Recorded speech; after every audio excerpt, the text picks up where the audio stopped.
Picture a simple man, a shepherd, and a fig tree grower, living in a small, peaceful village. He held no titles, was not a scholar of the scriptures, nor was he a well-known figure among the influential of his time. Yet, unexpectedly, this ordinary man received a calling from God for an extraordinary mission: to confront kings and religious leaders, to expose injustices, and to proclaim a message that no one wanted to hear. This was Amos, a prophet who rose from the anonymity of Tekoa to become one of the most powerful and challenging voices in biblical history. Amos was born in Tekoa, a quiet village nestled in the heart of Judah. The landscape around him was dominated by rolling golden hills beneath the scorching sun and fig trees that lazily swayed in the wind. It was a land of shepherds, where life followed the slow rhythm of the countryside. In this forgotten corner of the world, no one would have imagined that a man destined to become one of the most defiant voices of his era was growing up. From a young age, Amos followed a routine that seemed unchanging. He tended his family's sheep, guiding the flocks up and down the hills, ever vigilant for any threats. When he wasn't in the field, he worked diligently tending to his fig trees, particularly the sycamore figs, which required careful cultivation to bear fruit. The young Amos, with his calloused hands and sharp gaze, learned to listen to the whispers of nature and read its signs. To the unknowing observer, he might have appeared just like any other simple shepherd, perhaps even a bit solitary, detached from the hustle and bustle of the cities. Yet there was something uniquely profound about Amos, though he himself had not yet realized it. His eyes, though seemingly ordinary, reflected an inner unrest, a deep awareness of the injustices that sometimes reached even the quiet corners of Tekoa. When he heard travelers' tales of Samaria's wealth and the oppression of the poor by the greed of the rich, something stirred inside him. It was not just pity, but a deep sense of outrage that refused to leave him in peace. While the world around him continued its usual course, a greater voice, silent but unmistakable, was beginning to take shape within him. It was as though the wind sweeping across the hills carried a divine whisper, a call that Amos couldn't yet fully understand. Then, one day, a seemingly ordinary morning turned into something far from it. The sun rose slowly over the horizon, painting the sky in hues of orange and gold, while Amos guided his flock up the hills. The bells of the sheep blended with the rustling leaves and the soft melodies of distant birds. Everything seemed peaceful, almost predictable. But something was about to happen that would forever change the course of his life. It was while he was alone, watching the sheep graze, that Amos felt the call. It was not a voice one could easily hear and respond to with words. It was more like a weight on his heart, a warmth that traveled up his spine, filling him with an overwhelming sense of presence. It was as though the very air around him carried something beyond the ordinary, a sense of urgency, a divine force. Amos, who had never considered himself extraordinary, now realized that God was reaching out to him. When God spoke to him, it wasn't for a small task. Amos, a simple man accustomed to the silence of the fields and the labor of his hands, was called to speak on behalf of the Creator himself. And this mission would not be easy. Amos was tasked with going to the northern kingdom of Israel and confronting the powerful with harsh words. He was to denounce the injustices, greed, and corruption that were rampant there. Imagine the weight of such a task: a nameless shepherd, with no titles or social status, being sent to challenge kings and priests. Amos understood that this would not be an easy road. He had no formal preparation, no eloquence to rely on. Perhaps he even thought, "I am just a shepherd." But there was no room for refusal. When God calls, even the humblest of men is capable of great things. Amos left behind the fields of Tekoa and set out on a journey northward, uncertain of what awaited him. The kingdom of Israel stood before him, prosperous on the surface, but rotten at its core. And Amos carried with him a message that would be like thunder, shattering the false silence of that place. The road to Israel was long and fraught with uncertainty. Amos walked with only the essentials, his staff, the experience he had gained in the fields, and the conviction that he was following God's call. As he drew closer, the stories about Israel grew clearer and more disturbing. The kingdom was rich, far wealthier than Judah could have imagined. The cities were full of luxurious palaces, bustling markets, and grand feasts. But behind this outward glory, Amos heard tales of oppression, corruption, and a hollow religion that served more as a spectacle than a true devotion to God. Upon his arrival, the contrast struck him immediately. Samaria, the capital, glittered with the ostentation of the rich. The main streets were parades of fine fabrics, gleaming jewelry, and people who seemed to have everything. But all Amos had to do was turn his gaze to the darker alleys, and he would see the true reality. The poor, crushed by poverty, slaves burdened with labor, and hungry children. It didn't take long for Amos to realize what was wrong. The rich lived as if untouched by any consequences, taking advantage of the hard work of the less fortunate. What was meant to be a universal right, the pursuit of justice, had become a privilege reserved for a select few. The religion that should have been the moral foundation of the people had become a farce. Altars were filled with expensive offerings, yet the hearts were empty of repentance. The people of Israel had turned away from God, replacing true worship with empty rituals that suited their convenience.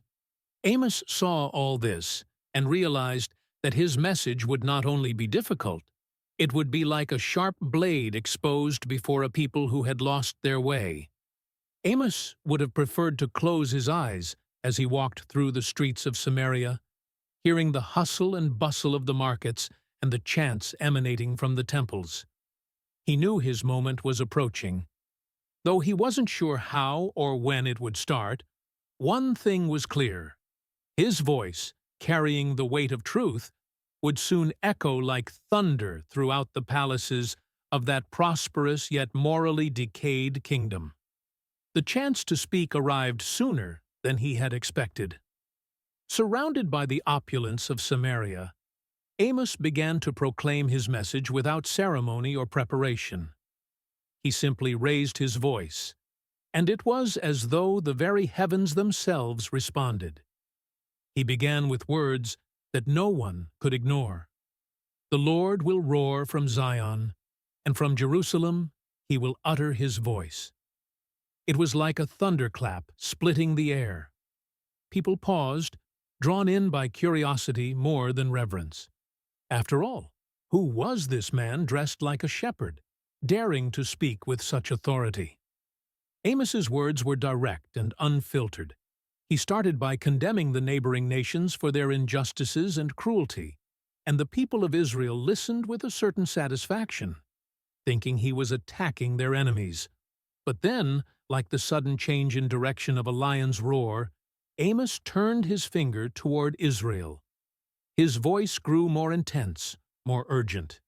He began denouncing the wealthy who exploited the poor, the leaders who turned justice into a commodity, and the priests who treated religion like a theatrical performance. You who trample the poor and demand grain taxes, you have built luxurious houses, but you will not live in them. You will plant beautiful vineyards, but you will not drink their wine.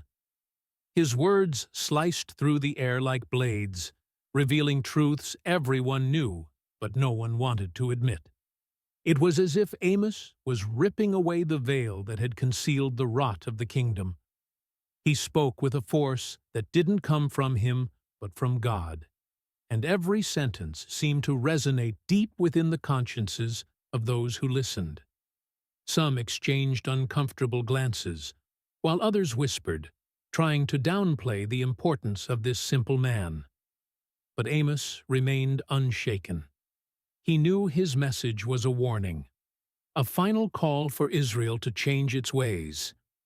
And though his words were harsh, they marked the beginning of something much greater. As Amos's words continued to reverberate through the streets of Samaria, something deeper began to unfold. God had not only given him words to speak, but also vivid images that spoke for themselves, like living visions pulsating before his eyes.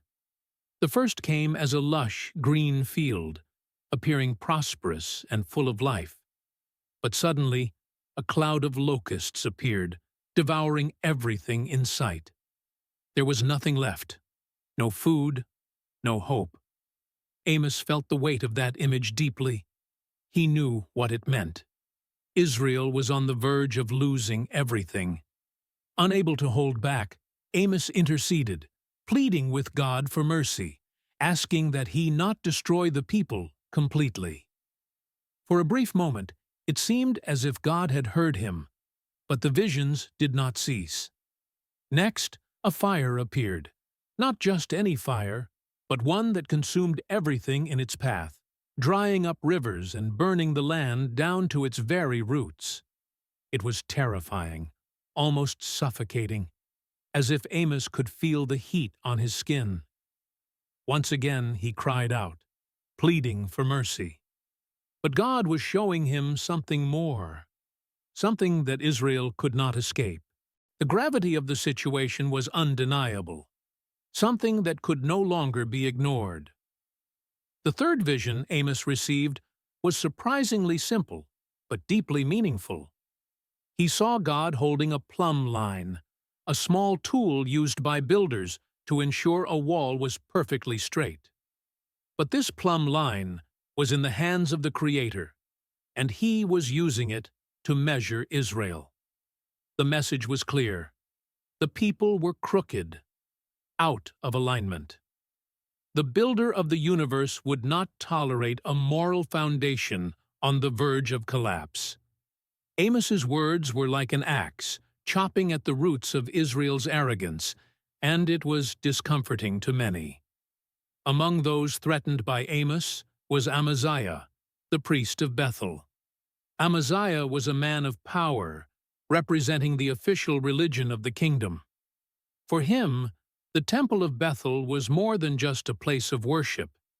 It was a symbol of control and prestige. But now, this prophet from the south was shaking the very foundations, denouncing everything as false and corrupt. Amaziah knew he had to act, and fast. The priest first tried to discredit Amos in every way possible. He sent a message to King Jeroboam warning that Amos's prophecies were dangerous. He claimed, "Amos is conspiring against you. His words are unbearable for the people."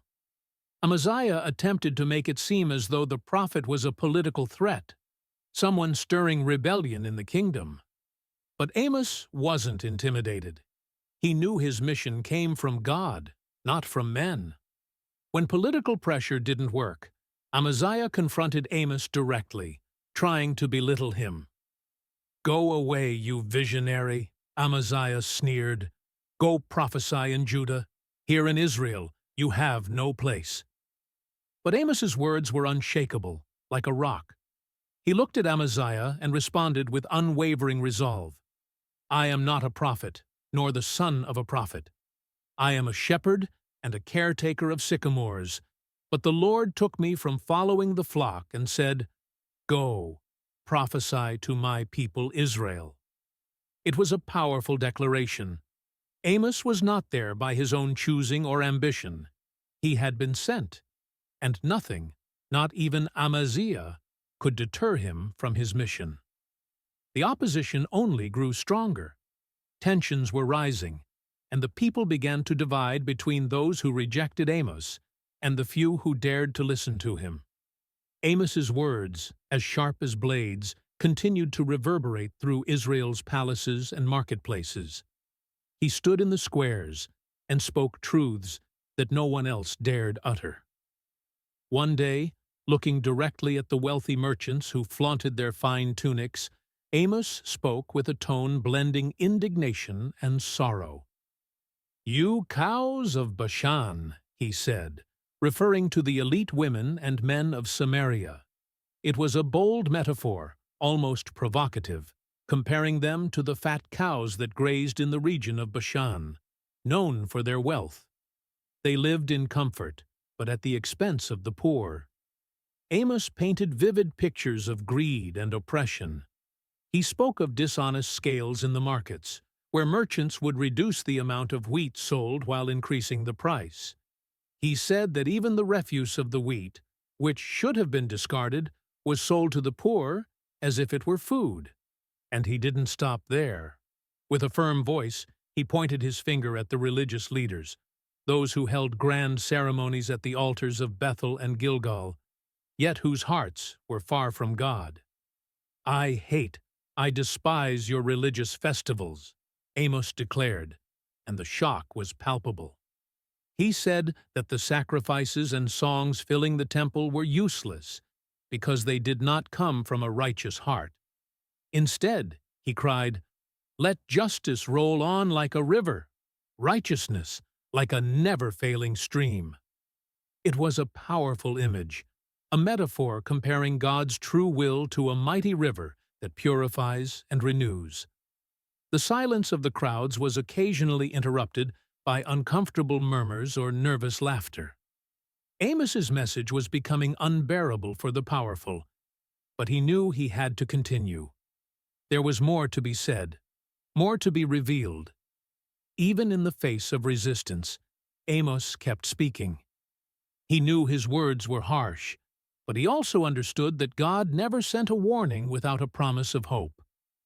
Amidst the prophecies of judgment, there was always a glimmer of light, a call for redemption, and a chance for Israel to return to righteousness. Amos introduced a shift in his message, revealing a vision of restoration, a promise that things would be set right. It was as if, amid the dark and starless night, he was showing a flicker of light on the horizon. He spoke of a day when God would raise up the fallen tent of David. This vision was profound and meaningful. The tent of David symbolized a time of simplicity and a purer relationship with God, one that would be restored, not as a cold stone temple, but as a vibrant, living space filled with communion and life. The imagery in Amos's words touched the hearts of even the most hardened individuals, painting a picture of fruitful vineyards and fertile fields. The grain would be so abundant that the harvesters would struggle to keep up.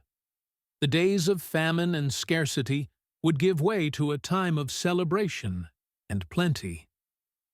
But this vision went even further. Amos also spoke of a people who would be reunited. Those who had been scattered, those who had lost their roots, would be brought back together. The broken cities would be rebuilt, gardens planted, and peace would reign. It was a promise that, to many, seemed impossible to believe, given the current reality of injustice, oppression, and the looming threat of judgment. Yet Amos' words were like seeds planted in dry, rocky soil, waiting for the right moment to sprout. Even as he shared this hopeful vision, he understood the growing resistance around him. People were restless, the powerful were becoming more agitated, and as he spoke of a future of restoration, the immediate reality was one of danger and uncertainty. Amos's mission was approaching a critical point, and the silence that followed his words seemed more terrifying than any proclamation he had made. After all he had shared, after all the visions he had revealed, and the truths he had declared, it seemed as though he was stepping away from the center of attention. His mission, appeared to be coming to an end, not because he had given up or lost his strength, but because, somehow, it seemed he knew he had said everything that needed to be said. The words that once roared like a lion now gave way to a silence heavier than any speech. The people who had heard him were divided. Some continued to debate his words, trying to decipher the meaning behind his promises and warnings. Others, especially the powerful, preferred to ignore his message. "Who is he, really?" they would say, attempting to discredit the prophet as he returned to Judah. However, the truth remained. The impact of Amos had already been imprinted.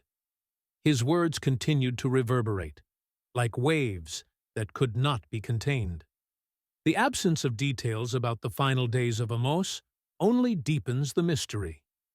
He simply disappears from the pages of history, leaving no clear record of how his life ended. Perhaps he returned to the fields of Tekoa, tending his sheep and fig trees, living out his remaining days in peace. Or maybe he continued to proclaim his message in places where few could hear him. What we do know is that the silence that followed was not an end, but a pause, a space left open for the people to reflect and decide what to do with all he had said. Despite this, the story of Amos did not fade away. His words remained alive, passed down through generations as a reminder of what it means to pursue justice, integrity, and the courage to obey the call of God. Though initially rejected by many, Amos's message continued to spread, like seeds scattered on the wind. His message, though simple in its essence, carried such profound power that it could not be ignored. Each phrase was infused with the strength of a conviction that came directly from God. Amos was no ordinary man. Even without titles or prophetic lineage, he left a mark that transcended generations. It was as though his story echoed far beyond his own life, continually challenging and inspiring. Over time, the truths Amos declared became impossible to forget. The image of the plumb line of justice, the metaphor of the fat cows of Bashan, these vivid images became etched in the minds of the people, serving as mirrors for a society desperate for change. And this change was needed not only in Israel, but wherever injustice and hypocrisy prevailed. Amos demonstrated that true worship is not found in grand ceremonies or ornate temples, but in justice flowing like a river, and righteousness being lived out as a way of life. His voice rose up for the voiceless, the poor and oppressed, exploited by the powerful. He embodied the courage that comes from answering God's call, the courage to speak truth, even when no one wants to hear it. The legacy of Amos lives on, not only through his words, but in every act of justice and every gesture of kindness that mirrors the heart of God. His story serves as a reminder that change often begins in unexpected places, with ordinary people. As we reflect on his life, we must ask ourselves, what are we doing to ensure that the river of justice keeps flowing? Like Amos, perhaps we are being called to something greater, something that requires courage and faith to fulfill. His story intertwines with ours, inviting us to listen, act, and transform the world around us. The story of Amos concludes much as it began, without fanfare, but with a strength that transcends time. He was just a shepherd, a man with calloused hands and feet, marked by the dust of his fieldwork. Yet, he was chosen to carry a message that would shake a kingdom, not because of his eloquence or position, but because of his obedience and faith. And that's what makes his victory so powerful. As Amos reminds us, God doesn't choose the equipped. He equips the chosen. From the hills of Tekoa to the streets of Samaria, Amos carried a message that still resonates today. True worship is found in acts of justice and kindness. No matter how many songs we sing or altars we build, if our hearts aren't right and our actions aren't just, all of that is empty. Amos teaches us that faith isn't about comfort. It's a call to confront the harshest realities, even if it means opposing what is popular or convenient. He also challenges us to see the invisible. He spoke for the poor, the oppressed, and the forgotten. He showed us that ignoring injustice doesn't absolve us of our responsibility. In fact, it makes us complicit. His cry for a river of justice and a stream of righteousness wasn't just a call for Israel. It's a call for all of us, in any time or place. And perhaps that is the greatest lesson of all. God can use anyone, anywhere, to fulfill His purposes. The only requirement is that we are willing to listen and act. Just like Amos, we can be a voice for the voiceless and a channel for justice to flow. The real question is, are we ready to say yes to the call, even if it leads us down difficult paths? For as Amos showed us, it's in that yes that the stories that truly matter begin. If you found the story of the prophet Amos inspiring and want to keep discovering more stories of faith and perseverance, make sure to like this video and share it with those you love. And, of course, subscribe to the channel so you never miss new content. Together, let's dive deeper into the powerful lessons the Bible has to offer.